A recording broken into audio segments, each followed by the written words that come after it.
ఉమ్మడి ఆంధ్రప్రదేశ్లో అత్యంత స్ట్రాంగ్ పార్టీ కాంగ్రెస్ సారథ్యంలోని యూపీఏ ప్రభుత్వానికి 35 మంది ఎంపీల షేర్ ఒక్క ఏపీ నుండే ఉండేది. అటువంటి పార్టీని అథాపాతాళానికి తొక్కిన వ్యక్తులు ఒకరు నిన్నటిదాకా తెలంగాణ సీఎం కేసీఆర్ కాగా, మరొకరు ఏపీ సీఎం జగన్. వారిద్దరి రాజకీయ భవిష్యత్తుకు సమాధి కట్టకుండా కాంగ్రెస్ కు పూర్వవైభవం సాధ్యం కాదని డిసైడ్ అయ్యారు సోనియా. ఆమె మొదటి లక్ష్యాన్ని దిగ్విజయంగా పూర్తి చేశారు. ఇక జగన్ వంతు ఇప్పుడు మొదలైంది. అన్న జగన్ తో ఆస్తి తగాదాలతో పాటు అస్తిత్వ సమస్యను ఎదుర్కొంటున్న షర్మిలను ఈ టార్గెట్ కు పావుగా ఎంచుకున్నారు సోనియా.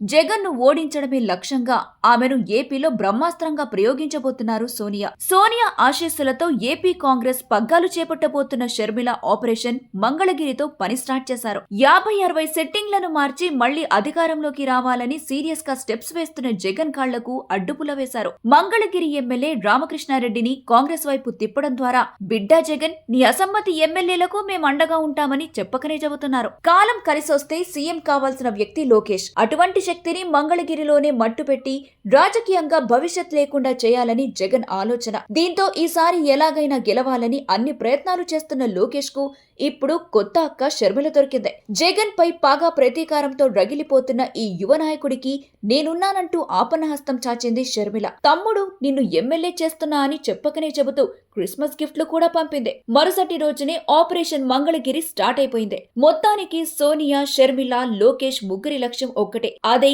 జగన్ సీఎం కుర్చీ దిగిపోవడం. వారి కల నెరవేర్చుకోవడానికి ఆపరేషన్ మంగళగిరి స్టార్ట్ అయిపోయింది. ఎమ్మెల్యే రామకృష్ణారెడ్డి షర్మిలతోనే తన ప్రయాణమని తెగేసి చెప్పారుగా.